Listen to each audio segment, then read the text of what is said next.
Sorry ho, nagsinungaling kami. Sana kasi nung una pa lang, sinabi niyo na nasa Davao yung nanay niyo. Tay, ayaw lang naman po namin na masaktan kayo. Anak, bakit naman ako masasaktan?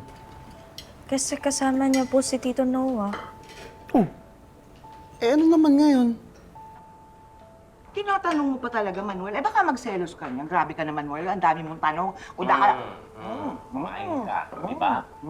Sarap, no?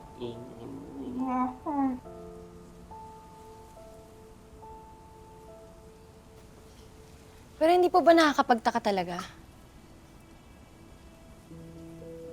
Di ba, Ninang, wala namang nabanggit si nanay na possible investor sa Davao? Parang bigla ng lahat.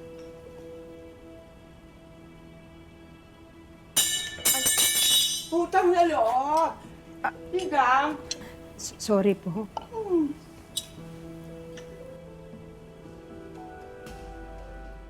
Pare, graduate ka na talaga sa wheelchair, ha?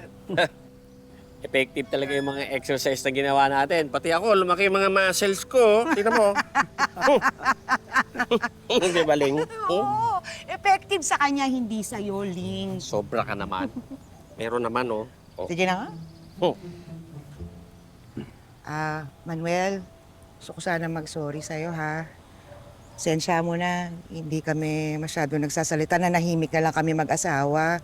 Kasi akala ko, bumalik ka dun sa duwende. Alam niyo naman si Felma lang mahal ko eh. Ganda nga sana kung nandito siya.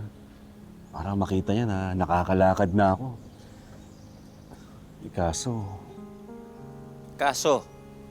Kaso, pre. Ang kaso, nandun siya kay Noah. Alam mo, pre, yung nararamdaman ko ngayon, tama eh. Nagseselos ka. Ay. Sabi na nga. Ay! Nahihiyala akong sabihin sarap ng mga bata kanina eh. Baka naman sabihin ang babaw ko. Pero alam niyo, tama si Andrea eh.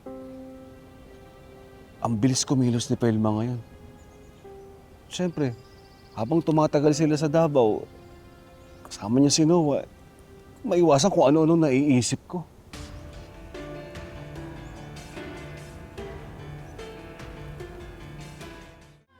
Mars, hindi naman biglaan ito. Napag-usapan na namin ito ni Noah, yung tungkol sa investors, dyan pa lang sa Maynila. Hindi ko lang nabanggit sa inyo. May pa-secret-secret pa kayong dalawa ni Noah, ha? Teka muna. Baka sinasamantala lang niya sa'yo yung migraine mo, ha? Naku! Ano yan? Caregiver/lover lang ang peg? Mars, hindi. Kaibigan ko lang talaga si Noah. Naku, marami pa akong asikasuhin, ha? Okay? O, sige. Basta, Mars, mag-iingat ka dyan, ha? Tapusin mo na yung kailangan mong tapusin dyan sa Davao. Hinihintay ka ng pamilya mo dito.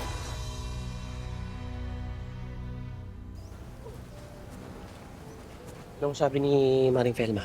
O, ayun. Wala naman daw, eh. Basta meron lang siyang inaasikaso sa Davao.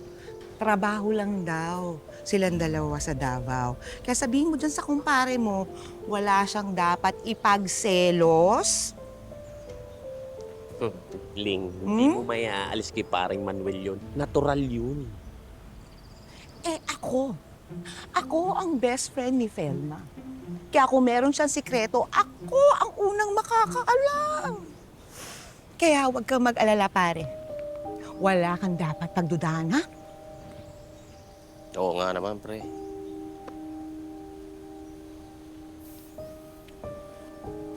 Pare, Mm.